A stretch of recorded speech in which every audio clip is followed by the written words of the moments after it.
There you go. Hello, microphone is out. Oh wow. Alright.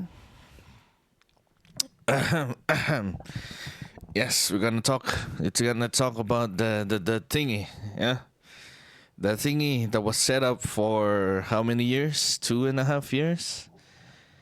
It was like set up for like at least probably at least 5 years to set up this freaking event or this freaking thing. Avengers Infinity War. It took them at least 5 freaking years to be able to set it up with multiple freaking crazy ass freaking movies to be able to like create this freaking magnificent marvel of a freaking movie. And it was like such an event. It was such a good time. It was so freaking good. But it's just one of those things that I like for me, I don't think it's ever gonna happen again. Maybe it's gonna happen someday, but I don't think it's gonna happen again this time. But it's, I think it's gonna happen, but I don't think it's gonna happen. But I'm like very hesitant it's gonna happen again. So Avengers Infinity War. We'll start off with Avengers Infinity War. Because Avengers Infinity War, the thing that my problems with freaking Thor Ragnarok has been freaking solved in Avengers Infinity War. They just slap you with freaking Thor getting hit by the sun. You're getting hit by the full force of the sun, and yeah.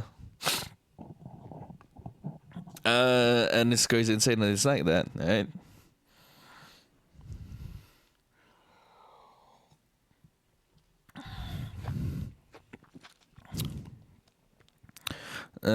Yeah, I'm drinking something. Yeah. I bought Sprite just to like keep me up. Like holy freaking shit! These days, like you know what? These days are so freaking cold that all I do is just like, cuddle on the freaking bed and just cover myself with freaking blankets and be like, oh, it's so freaking cold. I don't want to go out.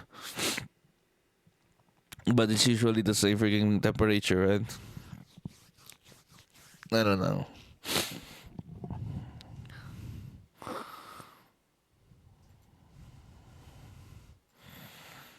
Alright, and then again said now Avengers Infinity War. We start off with Avengers Infinity War. The things that I like about Avengers Infinity War then.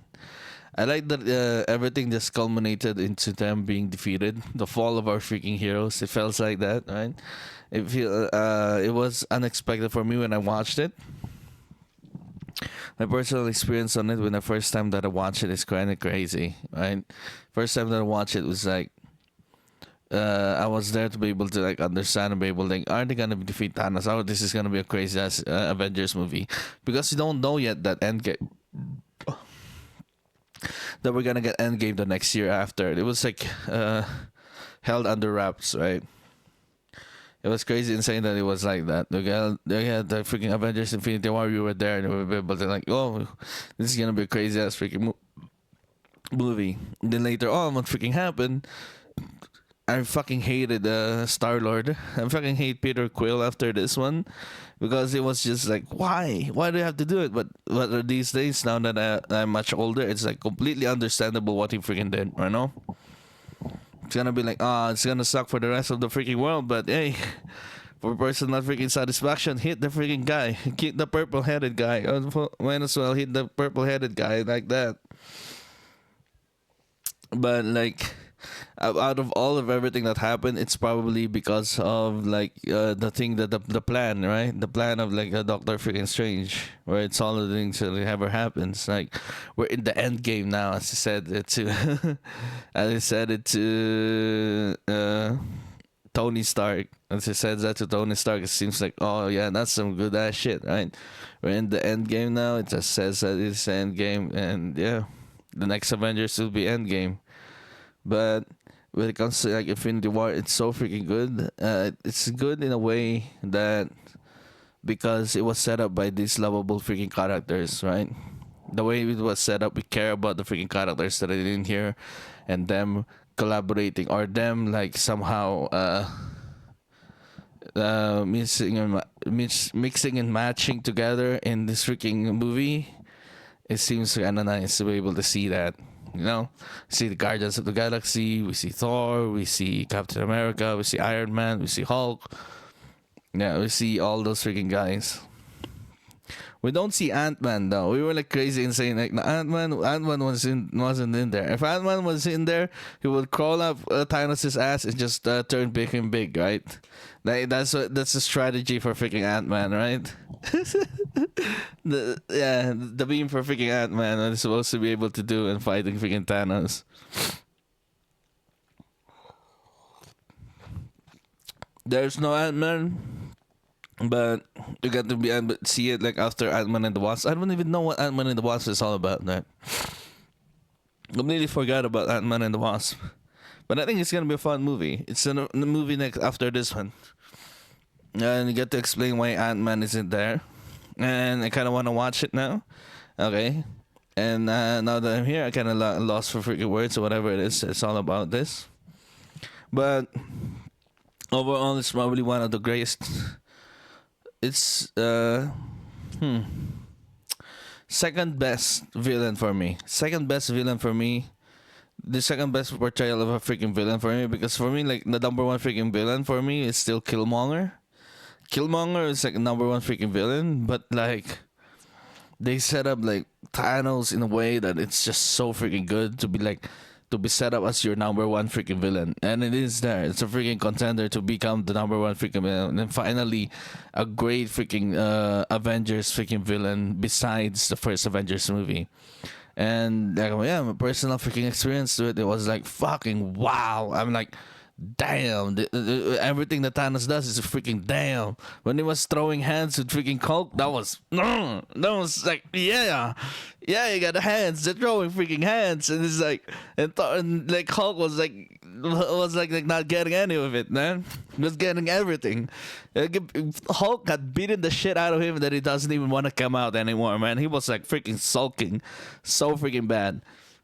His spider's freaking suckling, but it's just completely like, it's the first time he freaking lost, man. It's the first time the Hulk fucking lost, and it's crazy insane to be able to see that. Because it was like two, no, it wasn't. It didn't even have like 2 Infinity Stones yet. It was like with 1 Infinity Stone. You know, like Hulk got defeated with 1 Infinity Stone, and it's crazy insane that it's like that. Like Loki, shit, man. Our boy Loki finally like turning and changing into like something part of the freaking good and like freaking dying. It's crazy insane. It was like that. In the first beginning, it was seen as like that, like Thor. After Thor's freaking power up and all that freaking shit, still was lost, and somehow needed a freaking weapon. It's crazy insane that he needed the weapon still.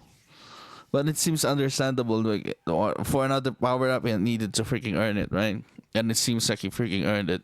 It was so freaking strong too. 6 Infinity Stones, the blast of like 6 Infinity Stones. It was like able to like cut through it. That is a power up for freaking Thor. Anyways, yeah. It's crazy insane to see that from him, and the effects of loss. The effects of the loss from freaking Thor is we don't see it that much this freaking time, but it's already freaking there. He lost freaking everything, right? This conversation with freaking Rocket was so nice, and like Rocket being like, "It's okay, time to be Captain Rocket." that was so good. When Rocket was taking the freaking role of freaking like trying to be a captain to freaking Thor, and you see this freaking conversation that they have, and it's so nice. We start off with freaking Thor in this freaking movie, right? Thor, we start off with freaking loss, and like later with the quest to like find to go to E3, to go to Nidavellir. I still know it. I still know the freaking places now, and my memory work is starting to like do freaking good. Memory started to do freaking good. Nidavellir, going to Nidavellir. And once we go to Nidavellir, it's like, it's barren, it's dark, it's like nobody is there. And then we get to see E3 and say, Asgard was supposed to protect us. And it was like, holy fucking shit. It was like, Thanos came there and was like, it's just this connection that where Thanos got his freaking gauntlet. It came from the freaking dwarves, of course. killed all the freaking dwarves, left E3 there with just frozen freaking hands, with hands casted, right? It's fucking words of a fate for any freaking person. It's freaking insane that it was like that to see this freaking thing from like E3. And then we get to see Thor begin coming there, and it was like sparking freaking sparking what sparking hope when it comes to E3. What it is that they need to do. And then finally you get to see Groot like do something, right? And then like completely, like it's the end of the freaking universe, and you're still stuck, glued to your freaking video game. I'd probably be like that too, and like for me, I do relate a lot from freaking teenage Groot. Whatever it is that he's doing, it's probably the end of the world going outside, and I'll be like still here, like watching freaking VTubers and shit, and then uh,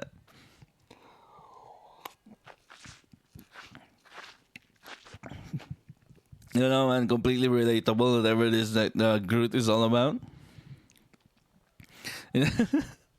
It was like that, and then we saw the freaking hammer, and it needed the hammer, the handle. It's just like completely his arms, so it just like held it together. It's so freaking good. Stormbreaker, it is.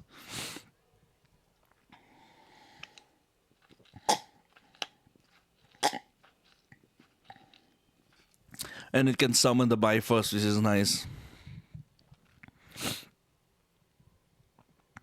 Whatever it is that happened there, it's kind of nice.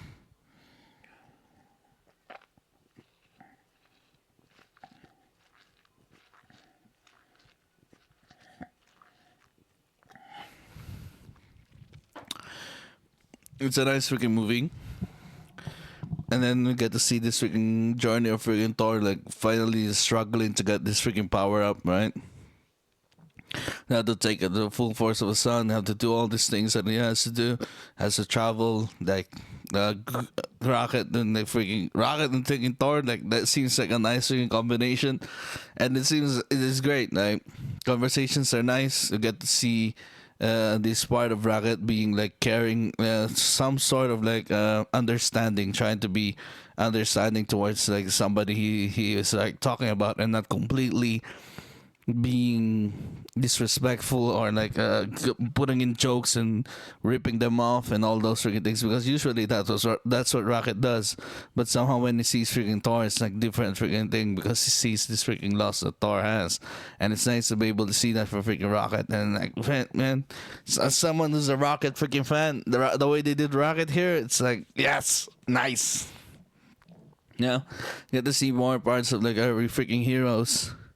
And so, in connection to freaking that, we see the Guardians of the freaking Galaxy. The part of the Guardians of the Galaxy is Drax. Drax and Mantis are still freaking fun. No, my gosh.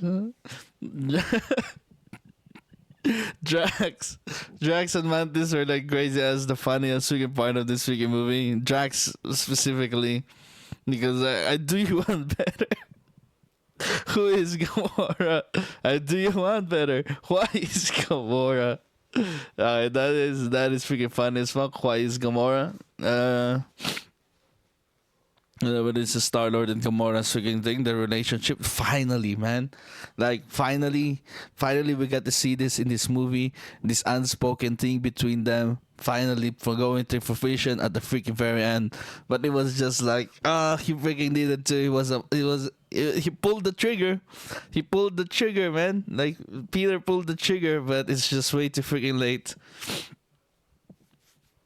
It's way too freaking late, and, yeah. He pulled the trigger, and Vormir, he pulled the trigger, and then Vormir was like known to existence now.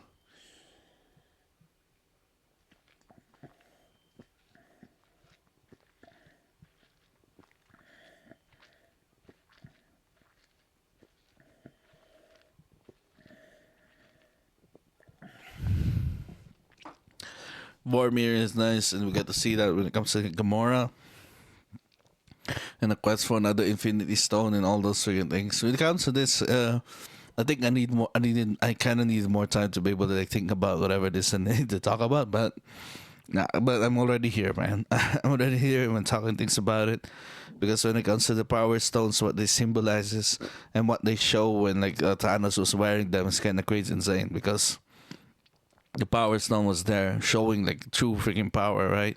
Like true freaking power, like showing that freaking power to be able to overpower somebody, like in the completely overpowered Thor, overpowered Hulk, overpowered Thor, overpowered Hulk. That's the Power Stone, man. Just power itself. Then when it comes to space, being there already, being going to places where you needed to be, going faster and being there faster than everybody else. And then reality stone. He like really utilizes all the freaking stones so freaking good, right? Like unlike in Thor: The Dark World, where the reality stone is just like a fucking umbrella. And it was used as a fucking umbrella. In here, the reality stone is like, whoa, man, bending freaking reality, and it's crazy, insane. You see freaking Drax like get turned into freaking bits of pieces, and like Drax and Matt is turning into like these freaking crazy ass things. So the freaking gun that was supposed to like shoot Gamora, like it's just like it was just turned into bubbles. And he were able to like freaking kill Gamora. It's crazy insane that it's all that it's like that. When it comes to movies like this, when it comes to freaking Infinity War, you're kind of being needed to truly enjoy it. You kind of need to like watch every freaking thing, right? Like you kind of watch everybody that is in the freaking movie. It's hard to understand it as it stands in itself, but in itself, it's really good. But with like watching everything else that's happened, it's so freaking nice. It's much better.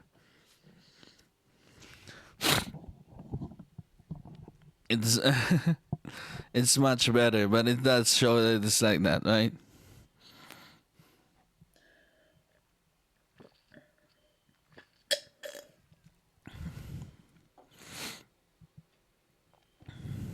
And that's one of these pitfalls or like something that is not good. That's something that is criticized when it comes to Marvel movies. Yeah, you kind of need to do your homework to be able to like truly enjoy it, but it's well in itself it's like enjoyable in itself. Probably, I don't know. I haven't done it. I haven't watched it without knowing the rest of like whatever it is that Marvel movies does.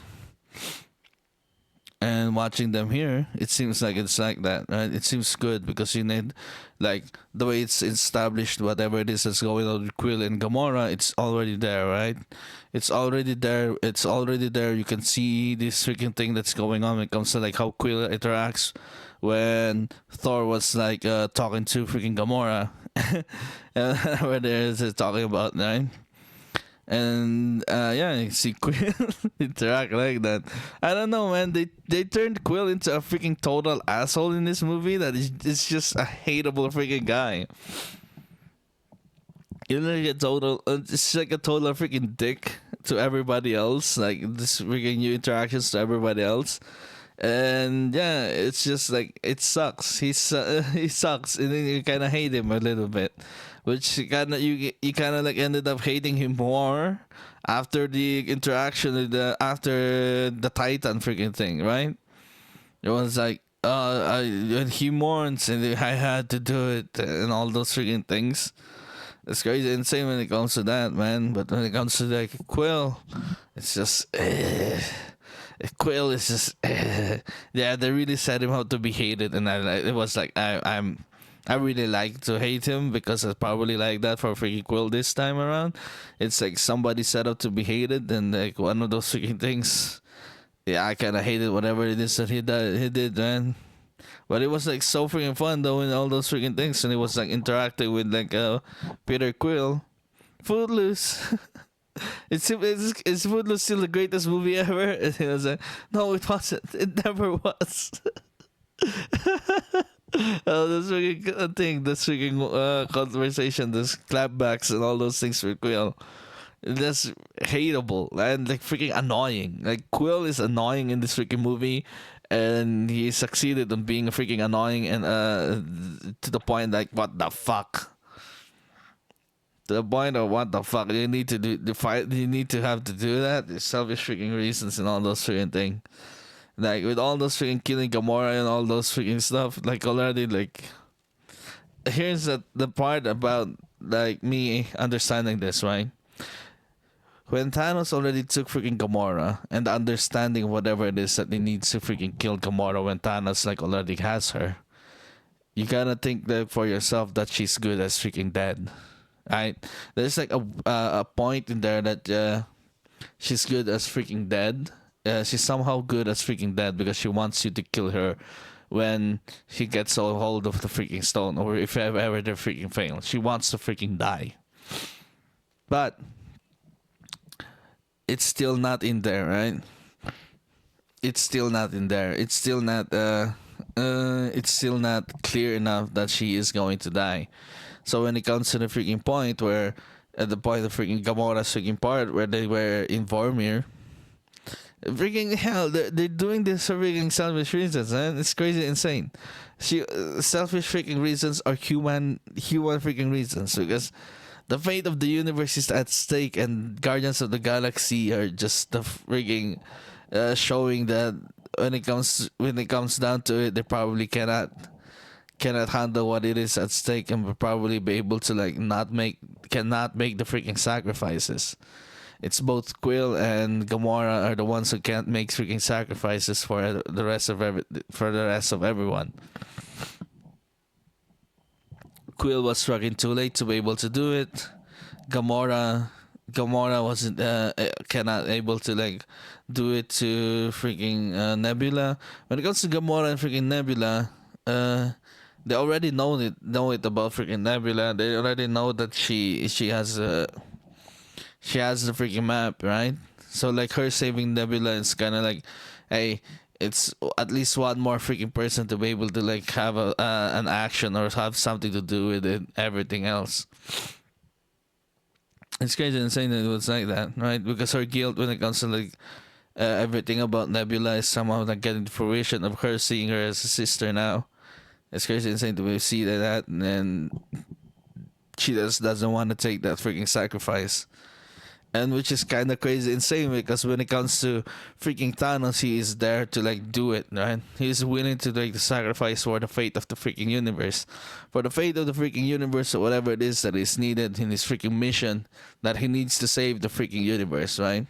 It is his somehow mission to be able to save the freaking universe, and he needs to make those freaking sacrifices, even sacrificing half of the freaking universe to be able to save it, to be able to save life in it. That's what he does. And him as a freaking villain in here, kind of understandable, but crazy, batshit freaking crazy, and shouldn't be done, right? Because it's like, really though, half of the freaking universe. You know what's more crazier when it comes to freaking Thanos? It's much more batshit crazier if this was like just all for him to court freaking death. If this was all for him to court freaking death, and for him to be like be with death, and to be that's the personification of death as his freaking lover, that would be much more crazier. And we get to see freaking Deadpool with freaking death, who's actually in love with freaking death because he just can't freaking die and dies all the freaking time. And they have this relationship with freaking death when it comes to freaking Deadpool, and it's kind of crazy when it comes to Lady Death, and which is I freaking like, because that's one of the things that I like about Deadpool, his relationship with Lady Death. But yeah, when it comes to like freaking Thanos, it's like that. It's much more crazier. It was like for Lady freaking Death, but it doesn't seem necessary for this freaking interpretation or interpretation of freaking Thanos, because in this freaking way, you get to see him some sort of a fucking hero in a way when it comes to his own freaking story, because he's doing it to save the freaking world, or save the freaking universe, right? He's doing it to save the freaking universe, and it is much more understandable now. No.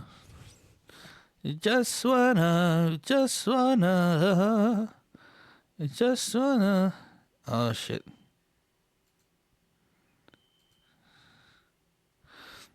Nah, That's about freaking Thanos like being a hero of his own story, and as he does this, you see what he needs to go to be able to do that, and it's not being matched by our heroes. It's not being matched by the Guardians of the Galaxy. That they cannot just make the freaking sacrifice needed to be able to like beat him, and it shows in here when it comes to this entire freaking movie. Nobody in our heroes cannot make that freaking sacrifice that is needed when it comes to freaking Thanos was able to do this and do this freaking sacrifice, be able to like give away what he loves, right? When it comes to like Vormir situation, he was like, oh, we don't, yeah, he doesn't love anybody, right? He's a freaking mass murderer. He doesn't love anybody. And then we get to see Gamora, a person that he actually freaking loves, and gets to freaking kill her. And it's crazy insane that it's like that. A soul for a freaking soul. And it's insane that it was like what is needed for him to be able to do. And after that, he freaking indeed lost freaking everything. He lost the children of Thanos, like Maw and like everybody else. So he actually cares about these people that he's with. That it doesn't use them as just like freaking items or something like that. I don't know what he ever cares more. Probably he cares a little bit for freaking Nebula. We don't get to see that, but like, what the hell? But then the ways, his ways of like seeing things is crazy, insane, and crazy different from everybody else. But it was like that.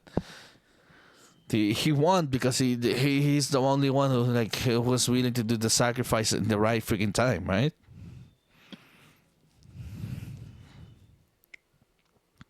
Which is kind of crazy. It was just like the wow freaking factor for me when he was like showing tears in front of freaking Gamora. He was like crying in front of freaking Gamora as he was able to like take her and freaking kill her.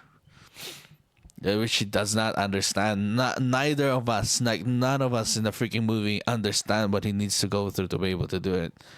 But like understanding him through his freaking action, and none of us really feel it. I don't freaking feel it when I was there, but I was like, damn.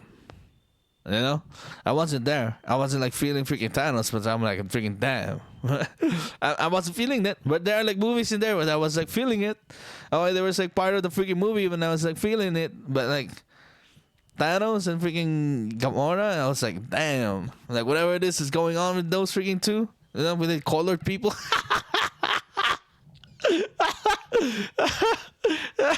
Calling them colored people. Oh, this is fucked up.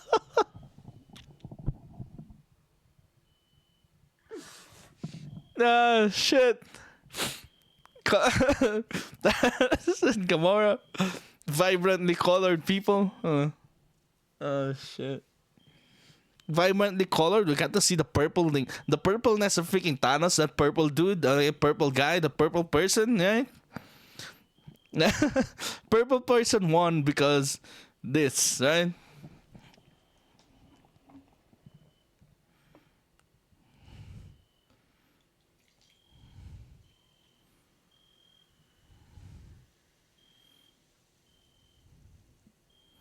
But his purple is much more desaturated and much more lighter purple, but it's not like very, very vibrant purpley, like unlike Gamora, which is like vibrant green, green. I know, like green, green. And we get to see yeah, the CGI here is crazy insane. Like whatever it is, it's like CGI faces that they did, it's just really good. Yeah, the CGI faces in Infinity War is crazy insane. Like, and the hats off to whatever the CGI they did, because even though the CGI is freaking there, it's still believable in a way, you know.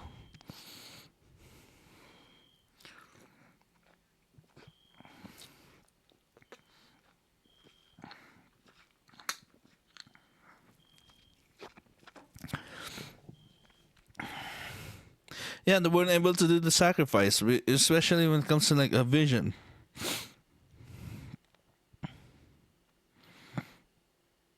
Okay. Wait a second. I'm gonna look up who the hell. I'm gonna look up who is this children of Thanos. Who are the children of Thanos?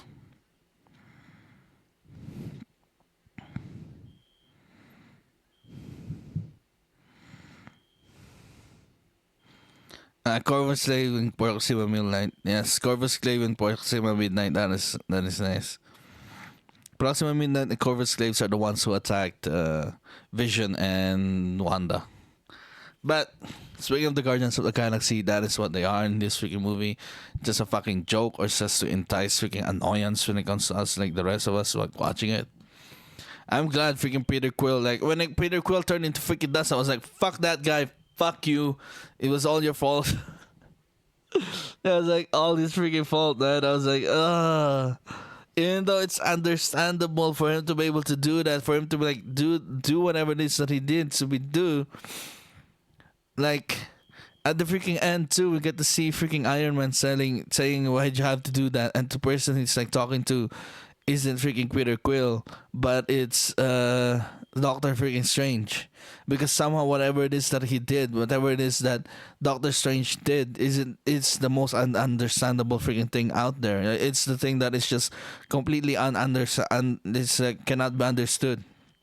But somehow Doctor Strange knows what it is to be done, what he needs to be done when it comes to these freaking things, because he's seen the freaking timelines. It's like completely out of the freaking blue. Like cannot be like what the fuck they need to freaking do, and they need freaking Iron Man alive, man. Iron Man wasn't like when it comes to the freaking heroes, when it comes to this freaking thing, like it's all about freaking sacrifice for it's all about freaking sacrifice of what he did to, like all these freaking losses, and all about freaking sacrifice for Thanos to freaking win, but for the heroes to freaking finally win at the very very end. We don't know this yet, right? We don't know this yet, but when it comes to like whatever for our heroes to be like winning in the very very end, they needed this. They needed to. There's like something that is not needed to be sacrificed. And when it comes to like someone who is not needed to be able to like, when it comes to like, freaking things, to my theory here, where the heroes cannot handle to be able to like sacrifice someone. The only right one to like not being able to like sacrifice was freaking Tony Stark. Like, do not sacrifice a Tony Stark. Right? Like, don't throw him.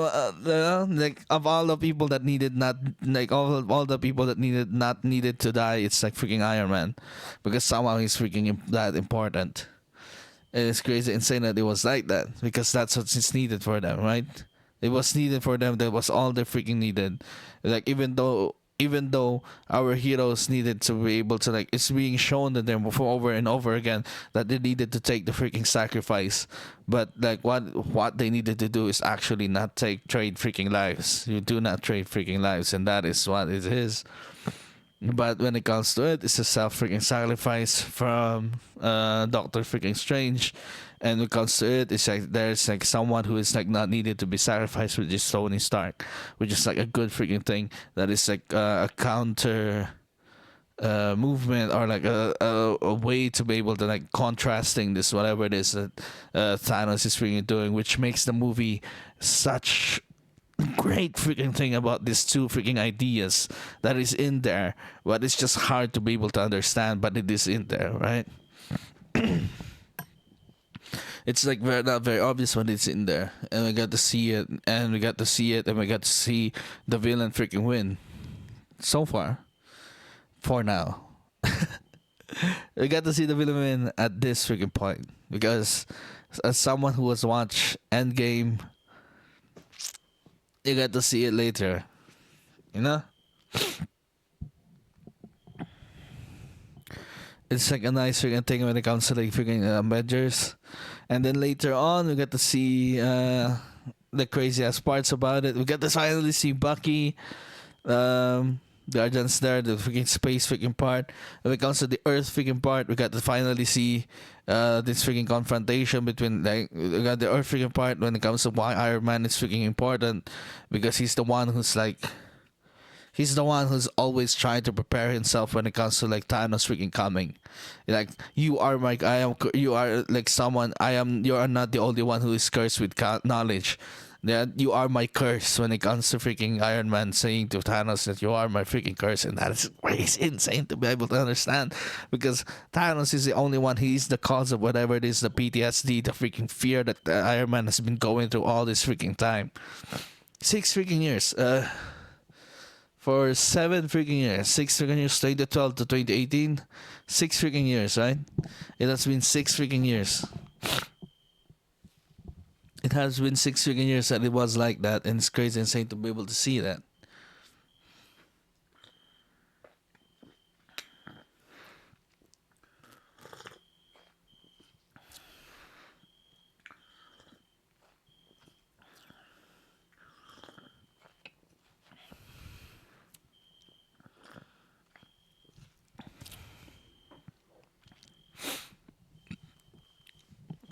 And it's kind of crazy that it's like that.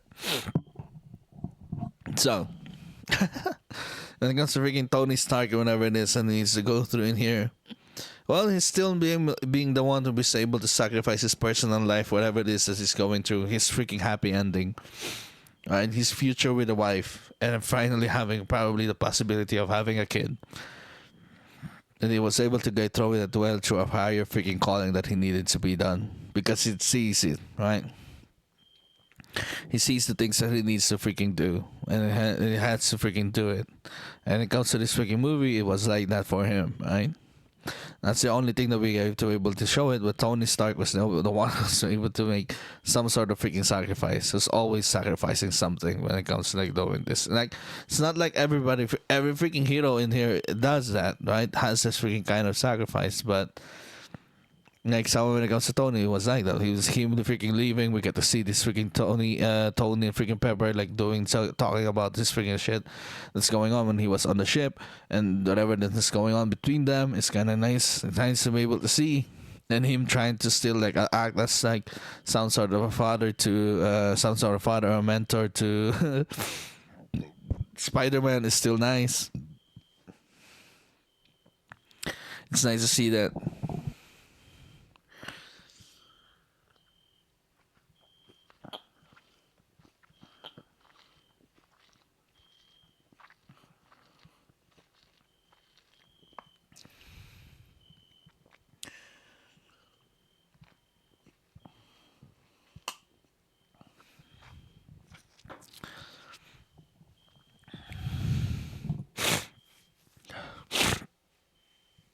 It's nice to be able to see that when it comes to it. And yeah. Anything else? When it comes to Iron Man, it was like that. And him be able to like finally fight this freaking thing that is coming. Trying to do something about it. It's crazy insane. But whatever it is that needs to be done, we don't see much about him trying to do it. Because he is Iron Man. Because he is Iron Man, we get to see when it comes to this theory that I have, when it comes to the freaking sacrifices, that's the only sacrifice I get to see to be able to be shown and see from freaking Iron Man to be able to do. But he's also one of those freaking guys who is not willing to sacrifice anything, right? He's not willing to sacrifice the time stone. Whatever it is that happens, the time stone is not something to be able to sacrifice. But it was sacrifice for the person keeping it or like holding it for them, right? Because somehow he is like he is that person that is not needed to be able to, like, all of the heroes are not willing to make the freaking sacrifice, but like somehow when it comes to Strange, he was willing to do that too. Because he already knows what's going to happen afterwards anyways. Well, what is needed to happen, which is kind of crazy insane and not cannot be shown or like understood. 12 was it 16 million, how many 16 billion 612 12 billion 605 12 billion 12 million 12 billion 605 how many, right? Let me like ask how many timelines. I can't type a little much when I hold the freaking mic. Wait, let me get my facts right.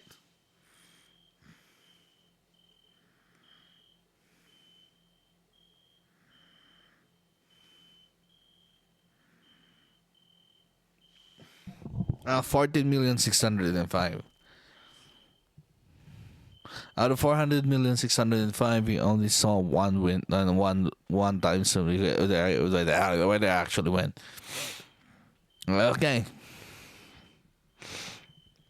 and that's freaking Tony freaking Stark, and we got to see other freaking heroes here. We got to see Captain America's side. When it comes to Captain America's side, is coming up from the freaking shadows because it's needed now. When it comes to being, when it comes for someone to be needed, when it comes to like put on the fight, he's a man of his freaking word from freaking Civil War, and he was there. He was there showing like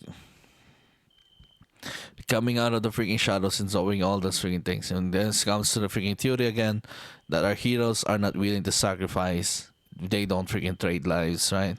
We don't trade lives, and it's crazy insane that it's like that they see Vision as some sort of a living being. It's nice, and this freaking thing with like Vision and freaking Wanda, it's nice. It's nice to be able to see when it comes to Vision and freaking Wanda what they needed to be able to do, what Wanda needs to do for Vision to be like, for whatever it is that needs to happen to it comes to Vision. And the crazy thing about it is like Vision is her everything now at this point. Like when it comes to all those freaking things, it is one way or another you're everything. Fuck, losing your everything twice in front of you is crazy insane. And it just fucking sucks to see.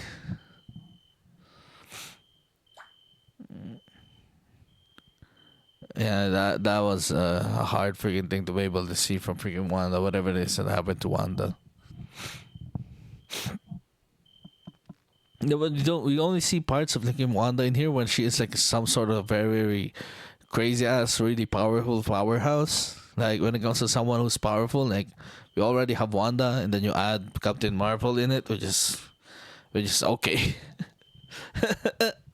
And then adding Captain Marvel to it too, which is kind of nice because we needed some sort of like additional powerhouse to be able to like destroy the freaking villains, right? Yeah, yeah, it's a great ass freaking thing to be able to watch. Yeah, I got to it. When it comes to this little part of like part of like freaking Avengers Infinity War, we get to see like what it is needed, right? As much as possible the needed, as much as possible the sacrifice isn't the sacrifice someone must be the last possible option when it comes to these freaking people, when it comes to our freaking heroes, because trading someone's life for the rest of the world isn't completely necessary. You have to freaking find other ways to save this person's life. As much of the way I've seen when it comes to freaking Captain America and whatever it is that he needs to be able to do. He's been showing like that, especially when it comes to like Civil War and freaking Winter Soldier when it comes to freaking Bucky's life, right? You're seeing this when it comes to freaking Bucky's life and what he is also, right? But what he is in the freaking beginning, when it comes to freaking Captain America, he did that in the freaking beginning. 70 years ago, you did the same freaking thing. Like, when it comes to this freaking question of, like, needing to make the freaking sacrifice, you did the same freaking thing 70 years ago. It was like, well, it's no longer 70 years ago. This is a freaking different way. We do not trade lives, as he does say, when it comes to this freaking situation or whatever it is that they're going through this time around. Nah. It was like, nah, sacrifices are not freaking worth it. As we see when it comes to like past 70 years, his sacrifice was like somehow like seems to be in freaking vain. Whatever it is that freaking happened when it comes to freaking Hydra.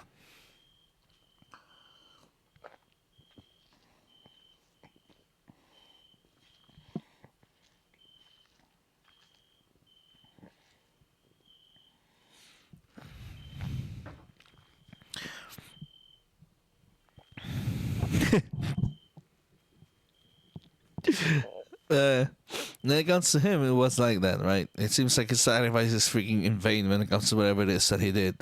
So it's someone like showing probably here that whatever it is a sacrifice that we're gonna do is probably gonna be in vain anyway. So as much as possible, we don't need to be able to do that.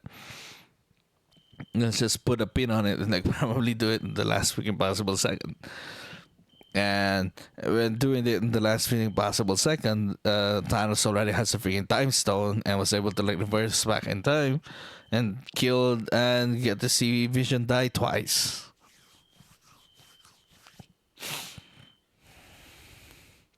Corvus claim in Proxima Mina was cool to see, but we don't get to see much of him yet. That when it comes to like freaking Corvus Glaive, this freaking this illusion that I somehow freaking died or something, that you will pay for what you did to him, and all those freaking things that like Proxima Midnight was saying that to Black Widow.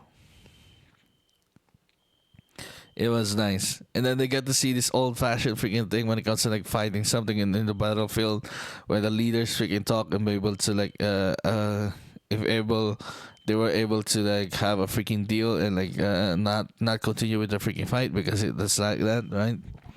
It seems freaking old school to be able to do those kinds of things, but I don't know. Nah, freaking Cap like saying that thing and then asking if they surrender. Yeah.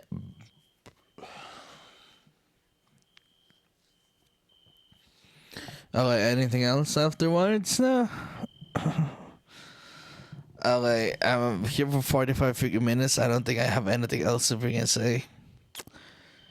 Yeah, I thought I could say so much more when it comes to this freaking movie, but the music is crazy insane. When it comes to like this solemn dun dun dun dun dun dun dun, this Avengers freaking theme at the very end of freaking Avengers Infinity War. We got to see this like hopeful freaking tune at the end of it. That is so freaking nice because they all freaking defeated. And when it comes to freaking places that I felt it, when everybody's turning to dust, I felt whenever it is when it comes to like freaking Peter Parker, man.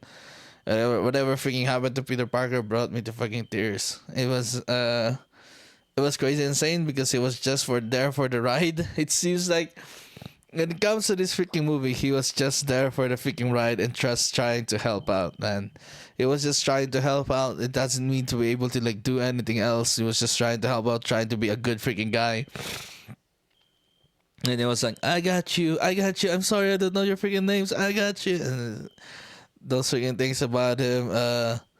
Yeah, whatever it is. Peter Parker was crazy insane in this freaking movie and don't want to go and all those freaking things.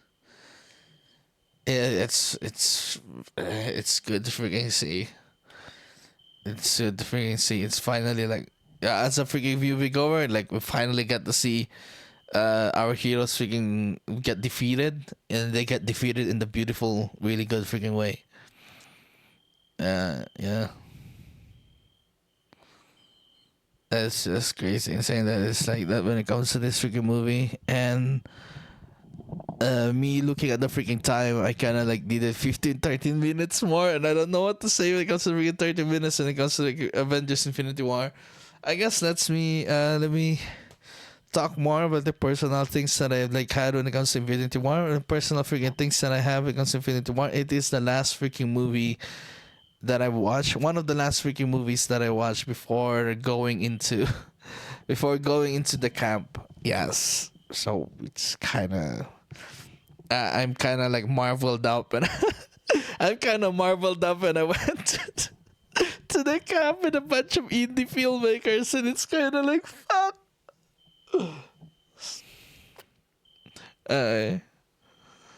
It's kind of stupidly crazy that it's this experience that I have with them. It's nice though, but it felt yeah. I felt fucking ashamed because when it comes to this freaking thing, when it comes to the freaking camp, when they were talking about freaking movies, one of this freaking one of these freaking rants that one of our instructors or one of our speakers was able to say, "Don't tell me don't tell me the last movie you watched was a Marvel movie," and it was like. I felt, I felt a little bit of freaking shame there. I felt a little bit. I felt a little bit of shame there when it comes to that freaking time of freaking life, because it was like, oh, I'm gonna make freaking movies and I'm gonna make freaking Marvel movies. That's what I thought of myself, but I never thought I would be able to do that. By the way, speaking of something else from Marvel, Wonder Man seems like have good freaking ratings. It seems like it's good. Whatever's going on with Wonder Man seems like a freaking good freaking thing. Hey, we gotta watch Wonder Man. I'm gonna watch Wonder Man at the end of this freaking journey that I'm taking, okay? And when it comes to this journey that I'm taking, when it comes to our last freaking 10 freaking minutes, let me draw the tarot card. Let me draw the Marvel tarot card, and let me draw the Marvel tarot card and be able to understand what it is that I needed to be able to do. Let me get some freaking clarity in the energy direction. The direction of freaking energies to be able to like see in this freaking Marvel Marvel journey that I'm going through. It's gonna take a while. I don't know what kind of Marvel movies I'm gonna be able to watch 2 weeks from now. Like 1 week from now, 2 weeks. It's a Friday, right? It's a Friday, no longer a Wednesday. Yeah, it's Friday already. Oh my gosh. Oh my gosh. Friday.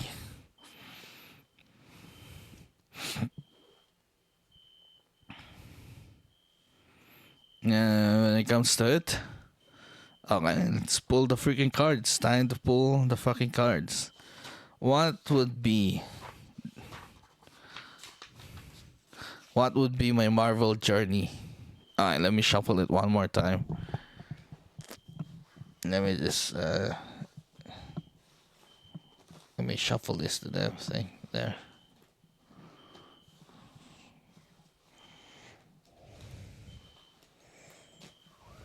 Well, yeah.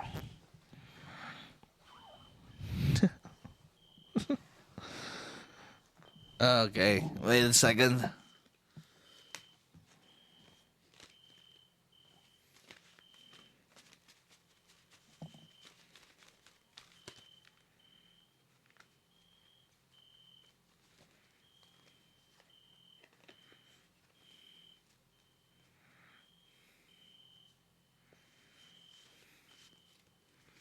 Okay, I shuffled it. I have shuffled it, and now we're pulling from the cards. Are we gonna have a 10 pull card? Shit. Is it enough time? I think we have enough time for it for the 10 pull card. So for the rest of the freaking Marvel situation, for the rest of this whatever it is, this Marvel journey that I'm taking on, what are the freaking energies gonna tell me?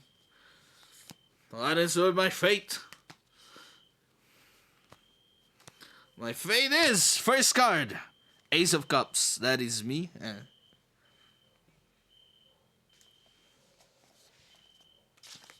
First card, Ace of Cups.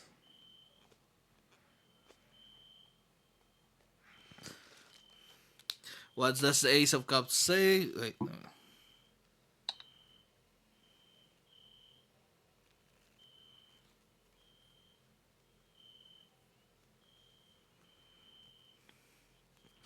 What does Ace of Cups say?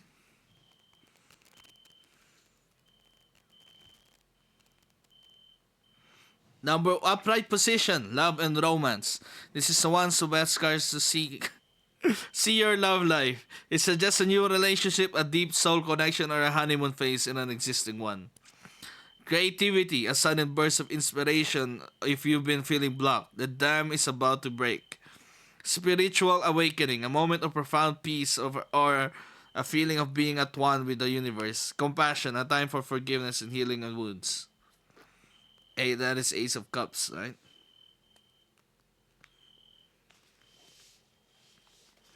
Right.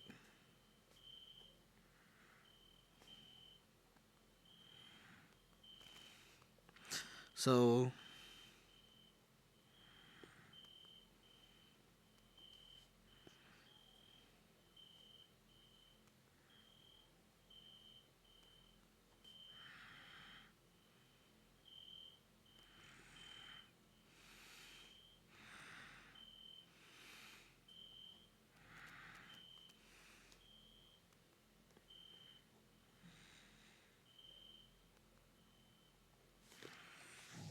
okay, that is crazy insane. And the second freaking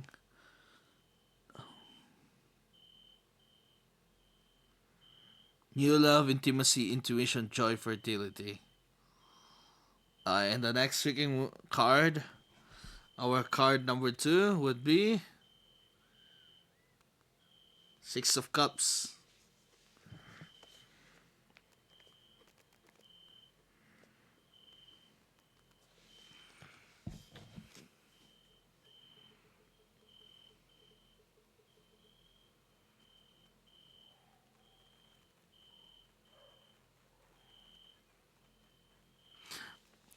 If the Ace of Cups is birth of a new emotion, the Six of Cups is a nostalgic trip to the photo album of your soul.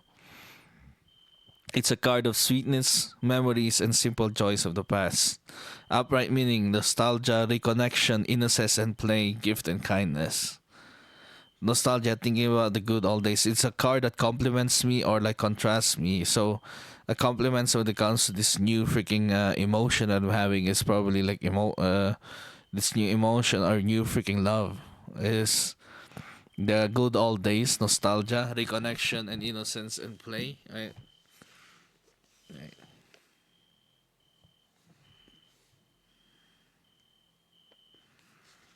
Yes, it is upright.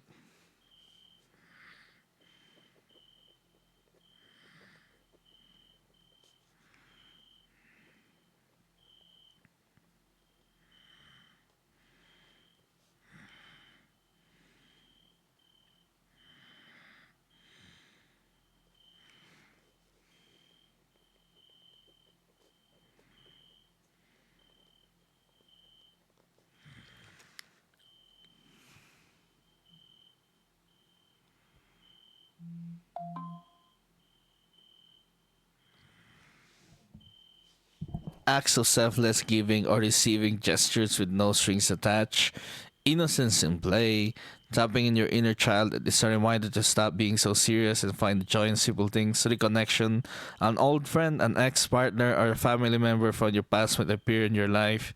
That is crazy insane when it comes to this one. Okay, that's uh second freaking card. Wait, let me just look it up when it comes to the 10 card spread.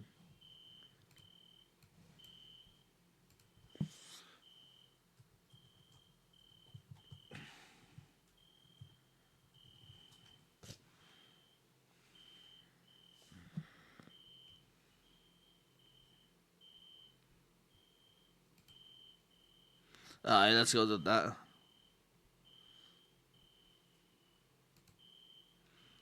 Hey, let me just see the 10 card spread again. Oh my god, it's taking its time.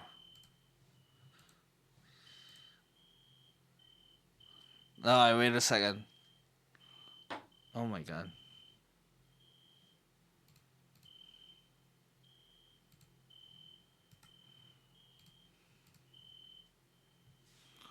Okay.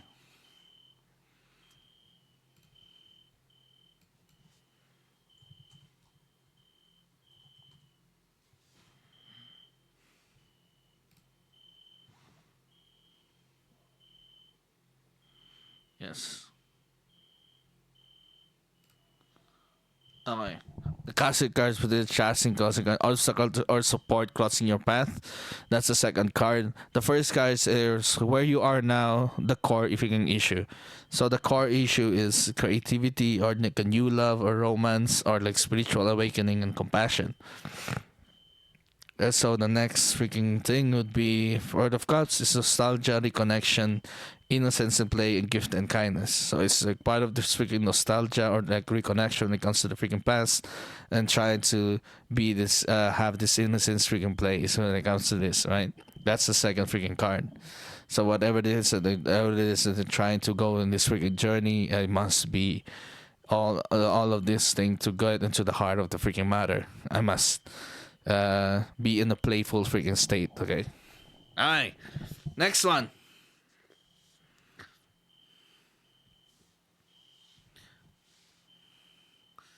All right. The third freaking card. The root of the situation.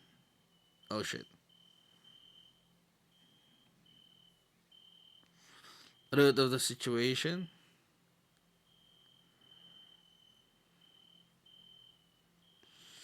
Yeah, root of the situation. Third freaking card. Ah shit. Magician reverse.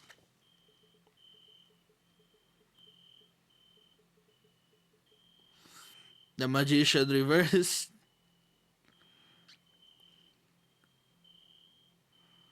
Okay. Root of the situation or like obstacles or past influence. Root of the situation.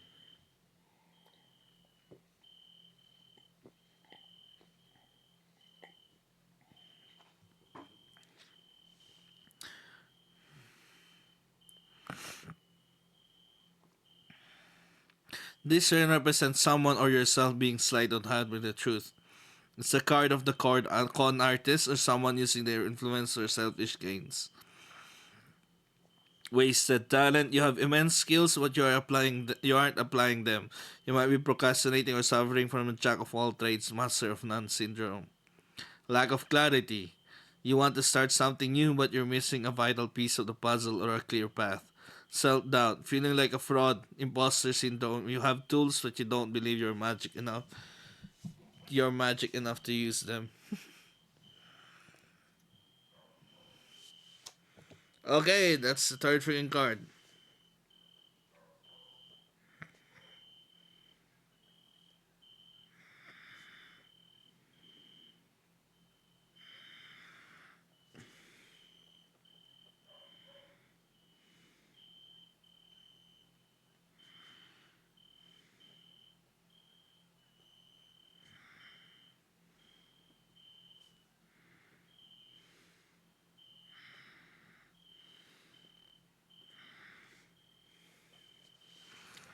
Okay, fourth freaking card. Decent. That's the freaking pass that is calls for the card freaking thing. Okay, manipulation, wasted talent, probably wasted freaking. Yeah, it just shows. And the next freaking card would be moving on. Recent past, moving away, lingering energies from the recent past. Lingering energies from the recent past that shows here would be Queen of Cups.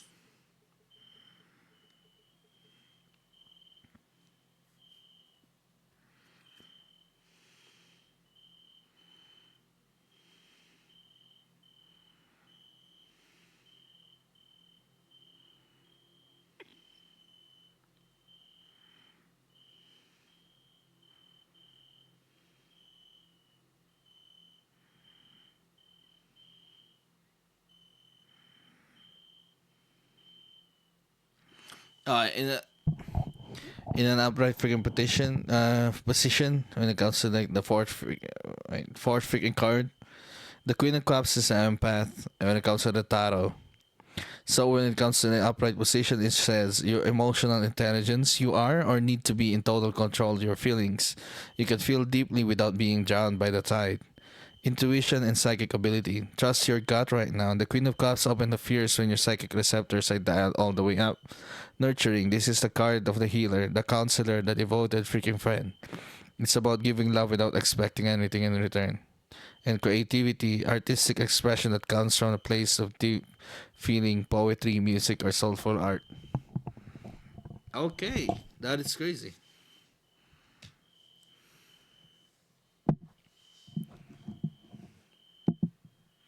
Alright, let's just Queen of Cups.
Alright, that's the fourth card.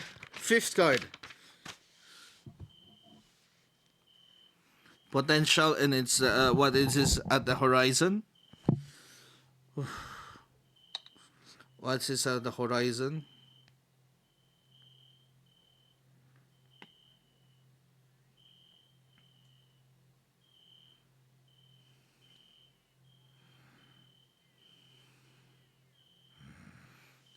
Oh, it's a classic.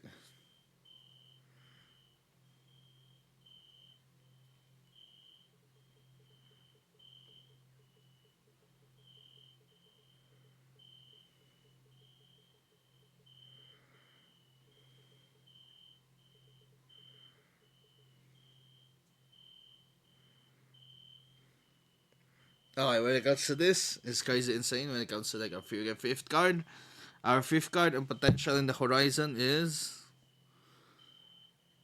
oh my god, seven of wands, seven of wands. Shit, seven of wands reverse.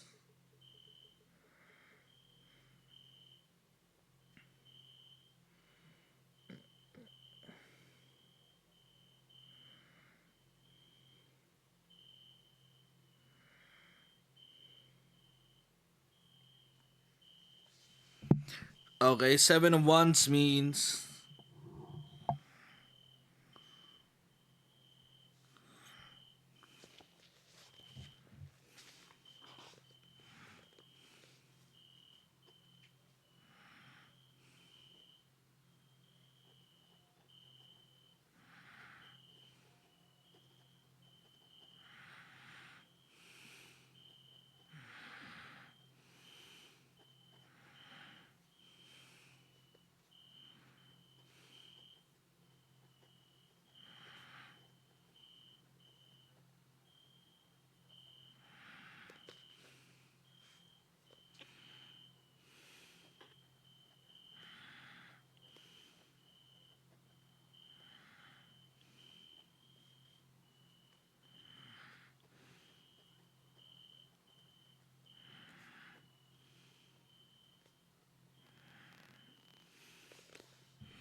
alright, what does seven of wands reverse says?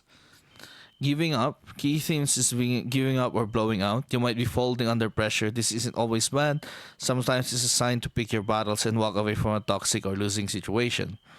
You're being bombarded by critics, deadlines, or responsibilities and feel like you can't keep your head above water.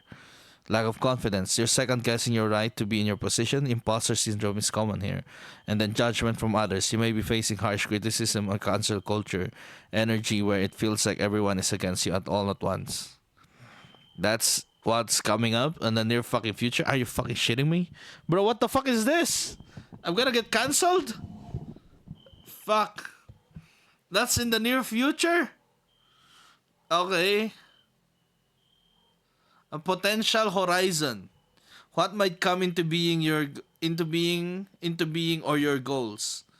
What might come into being? What might come into being? What might the possibilities? Okay, what's developing from the situation would be the sixth freaking card. Lovers.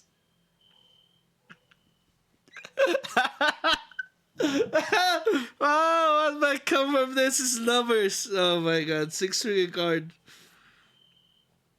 Lovers. Six freaking card. Lovers.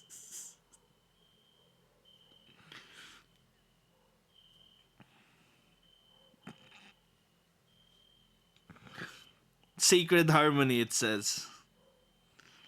It's a card of crossroads. It's not just about who you love, but who you are in the presence of that love. The lovers represents a union of opposites, the conscious and the subconscious, the masculine and the feminine, the me and the you. Relationship. Okay, the upright position is relationships. Okay. Soulmates.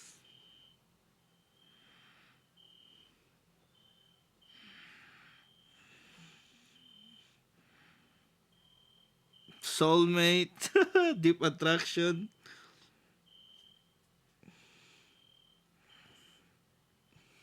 Deep attraction, shared values.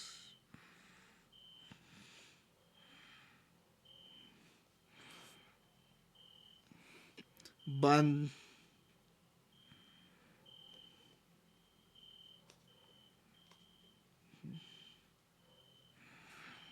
Okay.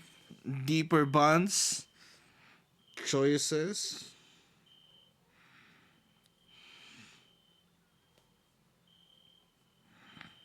Choices.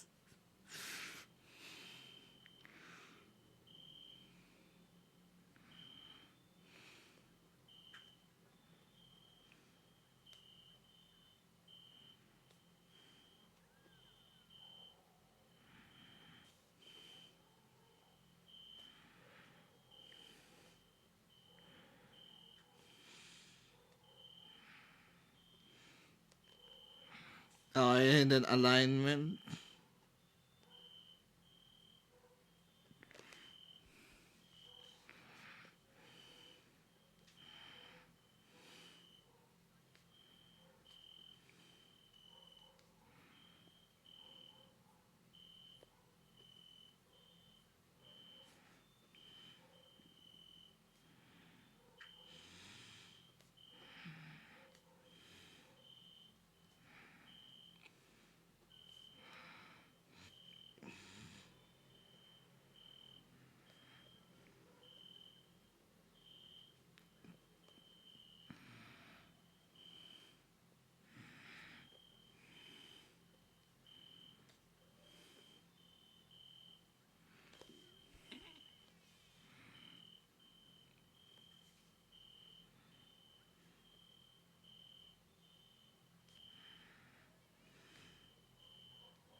Okay, that is the sixth freaking card. We got this going 7, 8, 9, 10.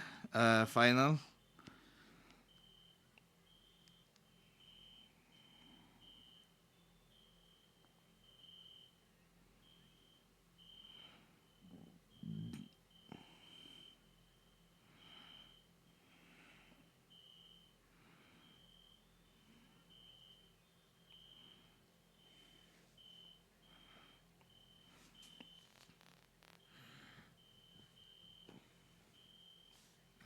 You get to have Queen of Coins.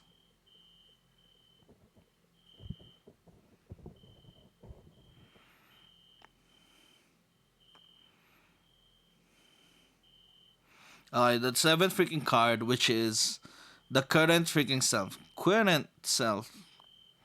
Current freaking self or current freaking stance right now. A current self is practical abundance. Upright, the provider.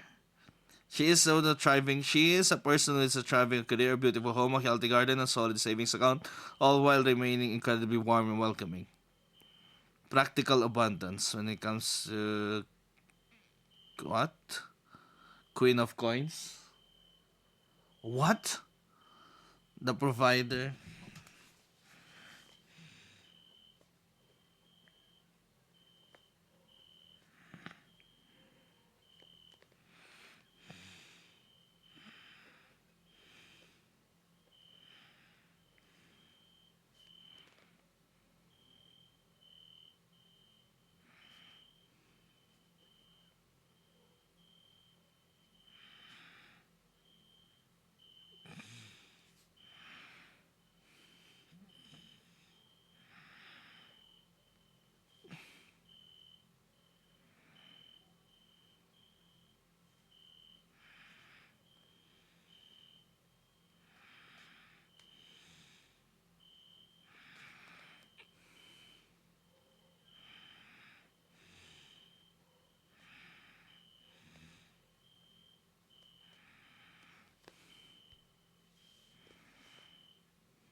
to the earth, healthy food, and physical comfort.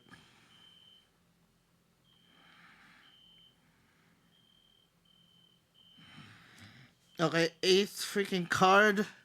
Eighth card is Five of Cups, and the eighth card is external influence, other environment affecting you, right? Oh, what the heck? Eighth freaking card.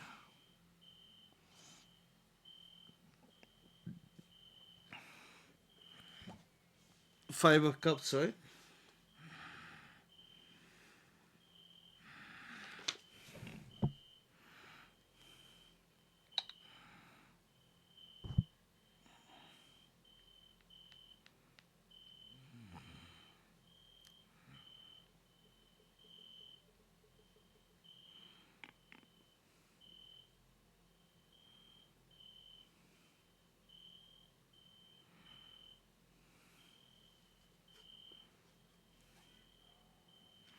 What?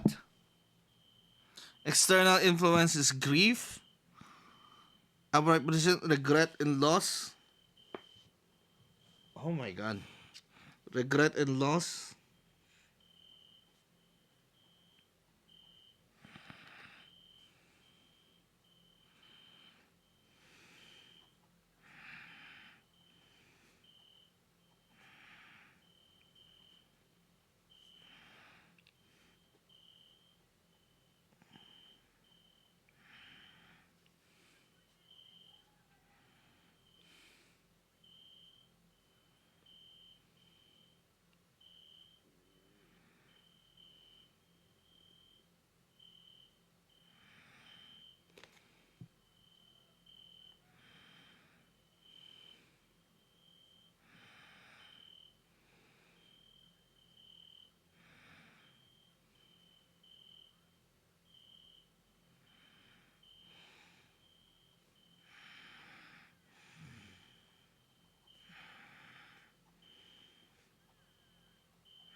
So it's about grief, regret, and loss, pessimism, and all those heartbreak. Fuck! That's the external thing that's affecting me. Grief and heartbreak. Okay, hopes and fears. Here we go. Ninth card. Hopes or fears. Hopes and fears. Ninth card. Ten of coins. Nine of coins.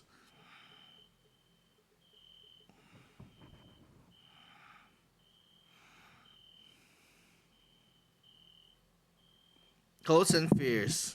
Luxury. Wow.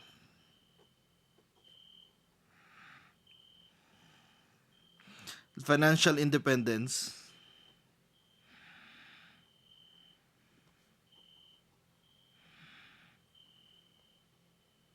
That seems nice. Luxury and refinement.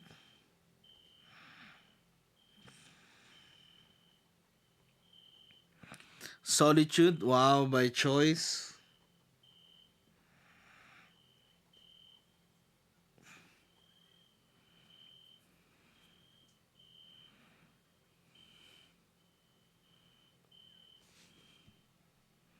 And then discipline. Oh, hopes and fears. Nice. More like hopes. Not.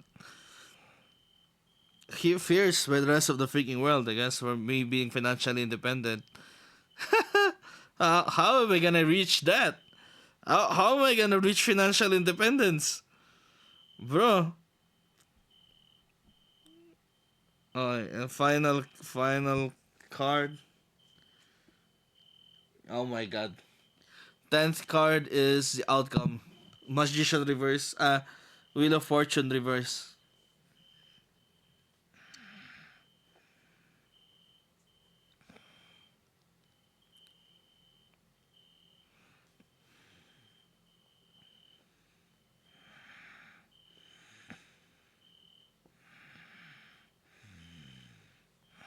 Wheel of Fortune reverse. Fuck.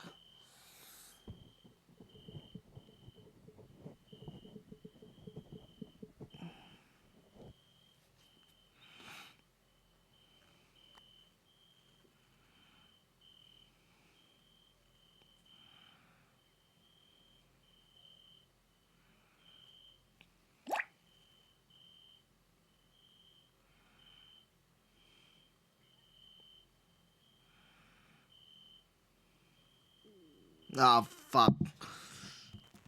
Outcome is like Wheel of Fortune reverse, man. Ah!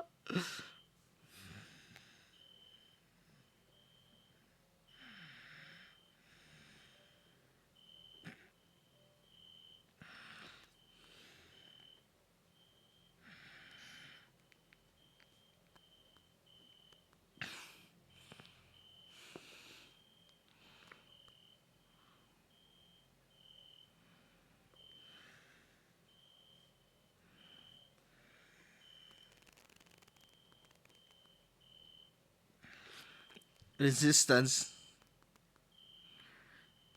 Lack of control.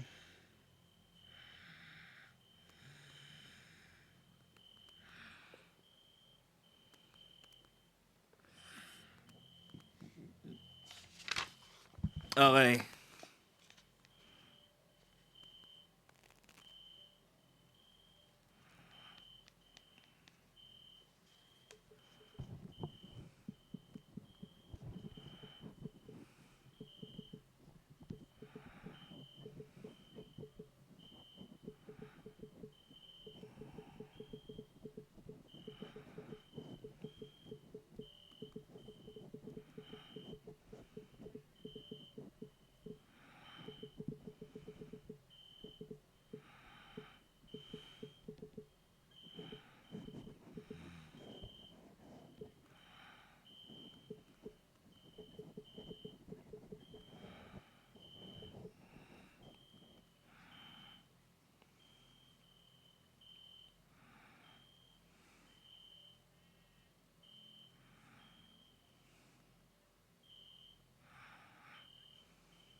Okay. And that is a freaking reading. When it comes to like a freaking wait. When it comes to the final fucking card, it says here, right? It says here a string of bad luck. It feels like something can go wrong. It is going wrong. It is a Mercury retrograde kind of vibe. Breaking cycles. You are being forced to realize that certain patterns in your life isn't working. The wheel hasn't stopped, so you can finally get off the merry-go-round. Resistance. You are fighting against an inevitable change. The more you dig your heels in, the more it hurts. Lack of control. Realizing that no matter how much you plan, unlike the nine of coins, the universe has its own agenda. And that's about it. That's the entire reading for the rest of my Marvel freaking journey. I'm gonna get freaking financial independence from it. That's crazy. But yeah. Yeah.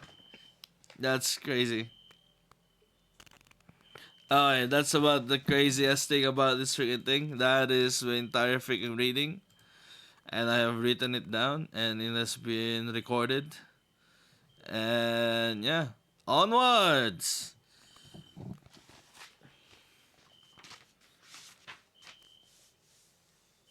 If things stay the same, I guess. Okay. That's about it. That's Avengers Infinity War, and that's the reading for the rest of the freaking journey. All the way to phase 5. Damn. All the way to phase 5. And yeah, that's